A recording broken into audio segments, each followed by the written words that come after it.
Beberapa hari kemudian, malam ini, kota Jakarta diguyur hujan dengan intensitas sedang. Dari sejak selesai melaksanakan salat Isya. Tadi siang kemana saja, sayang? Kay membuka perbincangan dengan istrinya. Belanja, Mas, untuk persiapan pernikahan Bang Willy. Sama Mami, iya, sama Syabi juga. Saat Kay dan Senja sedang asyik berbincang, tiba-tiba saja telepon Kay berdering. Namun, Kay hanyalah melirik gawainya yang berada di atas nakas sebelah kanannya. Senja yang sedang berceloteh manja, mendengar telepon Kay berdering, ia diam sejenak. Akan tetapi Kay tidak memedulikan teleponnya. "Ai, teleponmu berdering," ucap Senja. "Iya, sayang." "Loh kok tidak diterima?" "Biarkan saja, tidak begitu penting." "Ya, siapa tahu penting ai."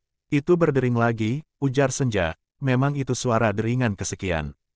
"Biarkan, sayang, sudah bobo saja mari." Kay menarik Senja agar. Selain diam, Senja tidak bisa berbuat apapun lagi. Suaminya itu memang seorang penyayang dan juga lemah lembut kepadanya. Namun, Senja harus tetap menghargai keputusannya. Ia tidak mau jika hal sepele itu akan menimbulkan bibit pertengkaran. Maka, ia memilih menuruti Kay yang menyuruhnya tidur. Akhir-akhir ini gelagat Kay sedikit aneh. Senja sering memergoki Kay berbicara di telepon secara sembunyi-sembunyi.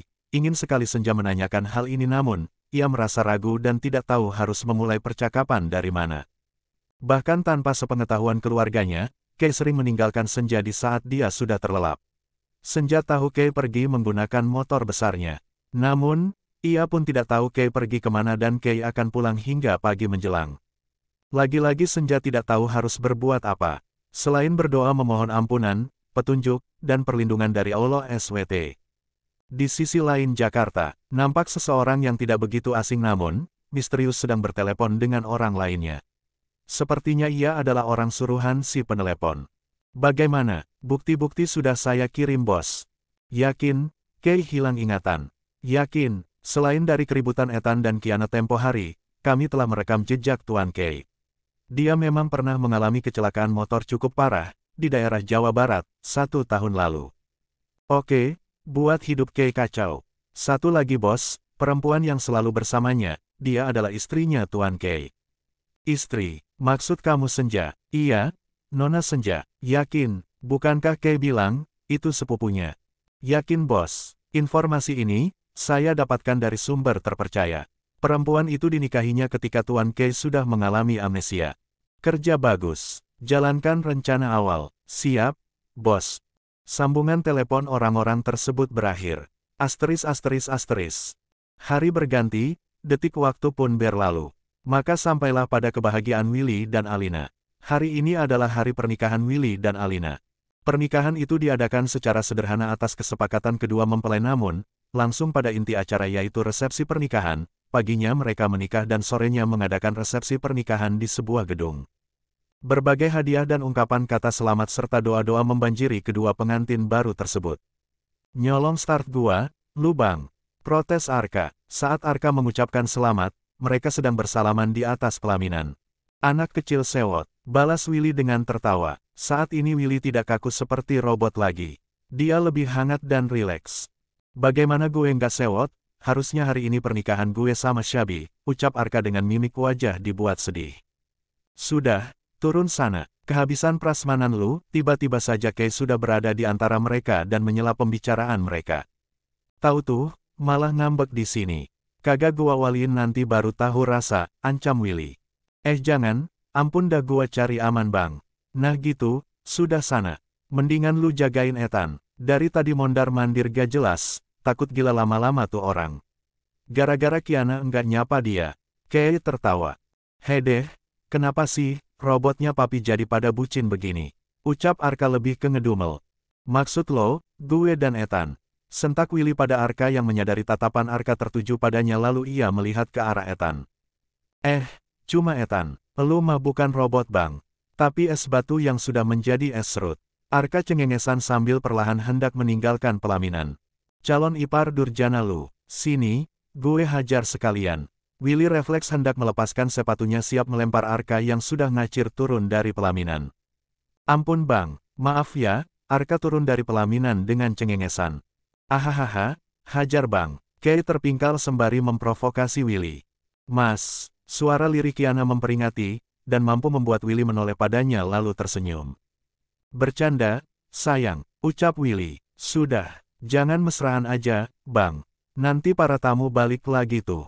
Ke laut dah ampaunya, Kay menunjuk antrian tamu yang hendak memberi selamat. Akhirnya Kay, Willy dan Alina terkekeh pelan.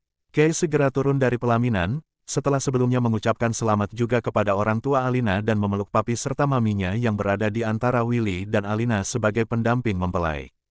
Di sudut lain, Ethan nampak gelisah. Kiana sama sekali tidak menyapanya. Padahal jarak mereka tidak terlalu jauh. Senja dan Sabrina menghampiri Kay serta Arka di stand makanan ringan. Sedangkan Kiana nampak berlalu menuju ke arah lain. Ini kesempatan untuk Ethan menarik Kiana ke tempat sepi. Ia ingin mengakui segalanya, tentang rasa cinta juga perasaannya selama ini. Ethan, sentak Kiana pelan, saat menyadari tangannya ditarik seseorang dan itu Ethan. Ethan tidak bicara, ia menarik tangan Kiana setengah memaksa. Ethan lepas. Kiana berusaha melepaskan diri dari Ethan. Namun, Ethan telah menariknya memasuki sebuah ruangan. Kiana makin memberontak, akan tetapi terlambat. Ethan sudah melemparkan tubuhnya di atas tumpukan kardus. Ruangan yang tidak terlalu besar itu sepertinya sebuah gudang. "Au, Ethan, gila kamu ya?" bentak Kiana, meringis menahan sakit di punggungnya sambil berusaha berdiri. Ia kesal dengan kelakuan Ethan. "Iya aku gila, karena kamu acuh tak acuh padaku." Ethan menarik tubuh Kiana yang masih limbung, ia menatap Kiana. "Heh, pemikiran picik Ethan. Bukankah kamu yang meminta agar aku menjauh? Aku sedang berusaha menjauh darimu," balas Kiana dengan angkuh. "Ki, lepas. Gak jelas kamu." Kiana berusaha melepaskan diri dari Ethan dan berhasil. Tanpa memedulikan Ethan yang berdiri mematung, Kiana mencoba meraih handle pintu hendak keluar. Namun, belum pun tangannya berhasil memutar handle pintu, tangan Ethan lebih cepat menyambar lengannya Kiana. Kiana berusaha berbicara atau berteriak namun, tidak bisa. Napas Ethan makin memburu. Walaupun Kiana mencintai Ethan, namun, tidak dengan cara seperti ini yang ia inginkan. "Daf, aus," terdengar suara teriakan, sedangkan diri tegak dan bersedekap dada, "enak kan?" Umpat Kiana berusaha meninggalkan Ethan yang tidak marah. Setelah rasa sesak mereda karena menahan sakit ia tertawa kecil sembari menggelengkan kepalanya. Merasa lucu akan dirinya, sungguh kebodohan. Kini ia berbalik yang mengejar Kiana dan ia suka dengan Kiana yang sedikit brutal. Itu tantangan untuknya. Kiana kembali ke dalam gedung, di mana para tamu undangan makin banyak. Ia segera menghampiri Senja dan Kay. Kiana berpamitan kepada mereka dengan alasan masih ada pekerjaan deadline. Kiana pun pulang dan ia berpapasan dengan Ethan. Kiana melirik sinis ke arah Ethan. Namun, dengan santai Ethan tersenyum mengejek. Saat tepat berpapasan di depan pintu, Ethan membisikkan sesuatu yang kurang senonoh. "Hari ini kamu menyakitinya." Tentu saja Kiana mengerti apa yang dimaksud dengan Ethan, sambung Ethan dengan menekan kata-katanya. "Aku tunggu saat itu tiba." Kiana membalas bisikan Ethan dengan nada nakal. Setelahnya mereka berpisah begitu saja, dengan senyuman masing-masing yang mengembang di belakang mereka. Acara demi acara berjalan dengan lancar.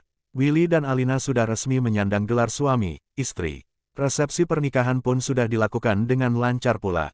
Mereka tinggal menjalankan bulan madu, dengan rencana matang yang telah disusun. 1 minggu kemudian, Kay baru saja pulang saat waktu menunjukkan pukul 2 dini hari. Ia masuk rumah dengan berjalan perlahan, agar tidak membangunkan seisi rumah. Kay melihat Senja terlelap dengan posisi setengah duduk bersandar pada headboard tempat tidur. Tasbih masih berada di tangannya. Nampaknya Senja menunggu dirinya pulang hingga terlelap. "Sayang, kok tidur dengan posisi tidak nyaman begitu? Aku kan sudah mengatakan, jangan menungguku pulang," ucap pelan Kay sembari berjalan menghampiri Senja.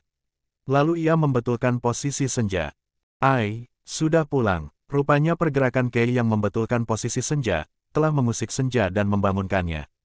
"Sudah, baru saja sampai," jawab Kay dengan tersenyum. "Loh kok sayang bangun? Maaf, aku mengganggumu, bobo lagi ya," ujar Kay dengan mengelus lembut kepala Senja. "Ai, kamu balapan lagi." Senja tidak menghiraukan Kay yang menyuruhnya tidur kembali. Kay diam sejenak, lalu ia menghela napasnya pelan. "Iya sayang, maafkan aku. Entah mengapa, aku merasa bahagia saat balapan dan aku pun banyak menguasai berbagai trik balapan tanpa berlatih." "Oh ya sayang, malam ini, aku menang lagi." Ini kemenangan ke-8 sejak aku kembali bergabung bersama mereka di arena balap. Senja tersenyum, mendengarkan Kei bercerita dengan mata yang berbinar. Sepertinya ia menemukan kebahagiaan di sana. Senja paham akan itu. Ia bukan mau mengekang suaminya namun, Senja khawatir, karena saat ini keadaan Kei belum pulih. Ia takut suaminya dimanfaatkan oleh orang yang tidak bertanggung jawab. Mas, senang, tanya Senja sembari mengelus lembut pipi Kei dengan tatapan sendu. Tentu, aku merasa jiwaku menyatu dengan kecepatan dan area balap, jangan larang aku ya, pinta Kei penuh kesungguhan, wajah penuh pengharapan itu nampak lucu, balapan itu lebih menyenangkan ketimbang aku mendapatkan tender ratusan juta, bahkan miliaran. Sayang, lakukanlah yang menurutmu terbaik untukmu, Ai. Tolong jangan menyakiti dirimu dengan terjerumus ke hal kotor, balas Senja. Tidak sayang, ini murni hanya untuk balapan. Aku masih bisa menjaga diri, buktinya aku tidak meminum alkohol, jawab Kei. Tapi, rokok ya, sedikit sayang, agar mereka tidak curiga saja, kalau aku bukanlah diriku saat ini. Baik, sekarang Mas, ganti pakaian. Mari aku bantu. Kamu tidak marah kan, sayang? Tanya Kei. Tidak, untuk apa aku marah, tidak ada untungnya Ai. Aku hanya ingin menghargai apa yang aku miliki saat ini. Termasuk memilikimu. Sesuai dengan pepatah yang pernah aku dengar. Bahwa, hargailah apa yang kamu miliki saat ini, sebelum nanti semuanya hilang. Sayang, jangan bicara seperti itu, aku tidak akan menghilang darimu, tegas Kei. Tidak seperti itu, Ai. Aku hanya sedang menghargai apa yang aku miliki saat ini. Hal terbesar yang aku miliki saat ini, adalah kamu. Jadi, ikuti kata hati Mas Kei, maunya apa dan bagaimana, maksud aku begitu, Senja tersenyum dengan tulus. Oh seperti itu, baiklah. Kamu bobo lagi ya, terima kasih sayang, aku ganti pakaian dulu. Mari ku bantu, Ai. Kamu bobo lagi, aku ganti sendiri saja, sebentar kok, ujar Kei dengan mengelus kepala Senja. Baik Ai, cepat kembali, aku rindu. Senja tertawa kecil dan mendapatkan cubitan ringan di hidung bangir milik Senja. Oke Tuan Putri, pangeran juga rindu ngerjain Tuan Putri, goda Kei membuat Senja tersipu. Setelah sama-sama tertawa, Kei berjalan menuju kamar mandi. Namun, baru beberapa langkah saja, suara Senja menghentikan langkahnya. Ai, ya, Kei menghentikan langkahnya, lalu ia berbalik badan, memiringkan wajahnya melihat Senja dengan memicingkan mata. Senja tahu itu sebuah pertanyaan dari mimik wajah Kei. Ai, aku takut, ucap Senja pelan. Takut, takut apa, sayang? Aku, takut kehilanganmu. Tidak ada yang perlu kamu takutkan. Percaya padaku, apapun keadaannya, dan apapun yang terjadi, aku akan kembali padamu. Tugasmu hanya berdoa, meminta kepada Allah agar ia membawa aku kembali padamu, ujar Kei dengan wajah teduh menenangkan masih di tempatnya berdiri. Baiklah. Senja tersenyum dan mengangguk, lalu ia turun dari tempat tidur, berjalan cepat dan memeluk Kei. Terima kasih, ucap Senja. Sayang, I love you, balas Kei dengan juga membalas pelukan Senja. Love you more. Mereka hanya saling berpelukan. Beberapa saat kemudian, Senja melepaskan pelukan dengan enggan. Kei berlalu untuk berganti pakaian dan dia kembali ke tempat tidur setelah beberapa menit kemudian, bergabung tidur bersama Senja. Hari-hari berikutnya, malam ini, Kei mendapatkan telepon dari seseorang dan dia tampak seperti menahan amarah. Sayang, aku pergi sebentar. Ai, kamu mau kemana? Sudah malam loh, tanya Senja sembari meraih tangan Kei dan menggenggamnya. Kei tidak merespon apapun, ia hanya bergeming di tempatnya berdiri. Balapan lagi. Aku janji, ini yang terakhir, ujar Kei dengan nada dingin. Ayang, please. Senja melepaskan genggaman tangannya pada tangan Kei. Percuma memaksakan kehendak, bisa saja malam ini pertengkaran hebat terjadi dan Senja tidak mau bertengkar dengan Kei. Pergilah, Kei tidak mengatakan apapun, ia hanya memutar tubuhnya menghadap Senja. Kini keduanya saling berhadapan dengan tatapan sayu dari masing-masing untuk sesaat Senja terkejut namun. Tidak dipungkiri gelora asmara ikut meningkat. Maaf, aku pergi, tidak lama, aku akan segera kembali, ujar Kei saat teleponnya kembali berdering. Senja mengangguk, setelahnya ia berlalu dari hadapan Senja, turun ke lantai bawah, bergegas menuju garasi, di mana motor besarnya tersimpan di sana. Hati Senja gelisah, perasaannya tidak baik-baik saja, saat mendengar samar suara motor Kei yang keluar dari gerbang utama. Senja menarik napasnya, ia memejamkan mata sejenak untuk menenangkan diri. Lalu ia bergegas memakai hijab instannya, mengambil kunci mobil dan berlari ke lantai bawah. Menuju garasi dengan cepat dan perlahan agar tidak menimbulkan keributan, Senja mengeluarkan mobilnya. "Bas Senja, mau kemana? Mas Kei melarang saya membuka gerbangnya." Satpam rumah itu menghalau Senja yang sudah berada di balik kemudi. "Pak, tolong buka gerbangnya, Mas Kei dalam bahaya." Entahlah, feeling Senja mengatakan begitu. "Tapi Mbak, jika Bapak tidak membuka gerbangnya, maka gerbang ini akan saya tabrak, hingga hancur," ancam Senja.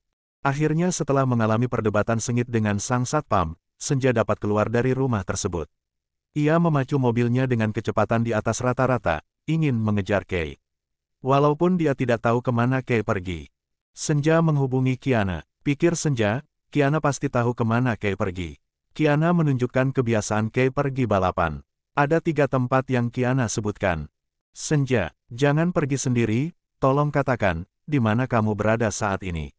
Aku akan menemanimu." "Terima kasih Ki, aku pergi sendiri saja."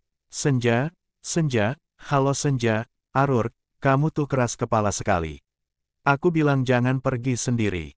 Kiana melemparkan ponselnya ke atas tempat tidur, karena Senja telah menutup teleponnya tanpa memberikan respon. Kiana pun merasa khawatir. Ia berpikir sejenak, lalu ia mengangguk pelan. Berganti pakaian dan mengambil kunci mobil, lalu ia bergegas mengambil mobil di basement apartemennya. Tujuan Kiana, menyusul Senja. Sedangkan di sisi lain Jakarta, Senja sudah mendatangi 2 tempat yang disebutkan Kiana namun, tempat itu nampak sepi. Senja pun dengan cepat berlalu dari tempat itu, menuju tempat terakhir yang ia belum datangi. Di tempat Kei berada, kini ia sudah bersiap-siap ikut balapan, yang menelpon sebelumnya adalah ketua geng dari klub balapan tersebut yang mengancam Kei akan melenyapkan Senja, bila Kei tidak menerima tantangan balapan dari musuh bebuyutan Kei. Kei sudah menolak, untuk tidak ikut balapan namun, mereka memaksa dengan mengancam akan menculik Senja dan melenyapkan Senja. Anehnya mereka tahu akan pernikahan Senja dan dirinya yang sudah ditutupi sedemikian rupa tersebut. "Wow, CEO Hibrizi Corps. Akhirnya muncul juga di sini. Itu sebuah kehormatan untuk kami," ucap ketua geng sembrani bertepuk tangan ringan. "Sudahlah jangan banyak bicara, ayo mulai. Aku tidak memiliki banyak waktu untuk meladeni ocehan kalian," ucap Kei dengan dingin dan penuh waspada. "Wow, santai bos. Kalau istri lo ingin baik-baik saja dan kabar tentang lo yang mengalami amnesia itu akan tertutup rapat. Maka tenang sebentar," ledek ketua gengs dengan tertawa. "Jangan pernah sentuh istri gue, apalagi menyakitinya," ancam Kei dengan tegas. "Baiklah, selama lu ikut aturan kita. Jika lu kalah, 500 juta untuk malam ini dan jika lu menang, 200 juta untuk membasuh keringat kita-kita dan lu akan pulang dengan selamat. Taruhan yang simple kan, bagaimana, Tuan Keindra Alif Hibrizi, Deal?" "Heh, iblis-iblis culas. Sinis Kei, ya sudah, gue terima. Asal jangan pernah ganggu istri gue." Kei mulai muak dengan mereka, dari tantangan mereka tidak ada yang menguntungkan bagi Kei, selain janji akan keselamatannya dan juga keselamatan Senja. Walaupun Kei tahu, mereka akan berbuat curang namun, setidaknya untuk malam ini Kei dapat menghindari mereka dengan datang sebagai genlemans menerima tantangan mereka. Balapan pun segera akan dimulai, masing-masing sudah bersiap pada posisinya. Suara mesin motor terdengar meraung-raung di kawasan tersebut. Mobil Senja sudah hampir sampai di tempat yang ia tuju. Terdengar kegaduhan dari tempat tersebut. Pertanda adanya kehidupan di tempat itu. Senja segera melajukan mobilnya untuk lebih mendekati sumber suara. Ya, di tempat tersebut ramai para laki-laki dan perempuan sudah berkerumun. Nampak beberapa motor sudah berbaris di titik start. Senja memarkir mobilnya agak jauh dari tempat itu namun, masih dapat memantau keadaan di sekitar. Ia mencari suasana agak gelap dan mengamati keadaan di depannya. Sorot matanya sedang mencari keberadaan Kei. Nampak motor Kei berada di barisan motor-motor yang akan ikut berbalapan malam ini. Senja mulai gelisah, melihat banyaknya kerumunan para berandal itu, ia hanya mampu melafalkan doa-doa untuk keselamatan suaminya, dengan tubuh yang sedikit bergetar. Balapan sudah dilakukan beberapa kali putaran. Senja tersenyum ketika melihat Kei berada di garis pertama. Kei kembali menjadi pemenang pada malam ini. Namun tidak berapa lama,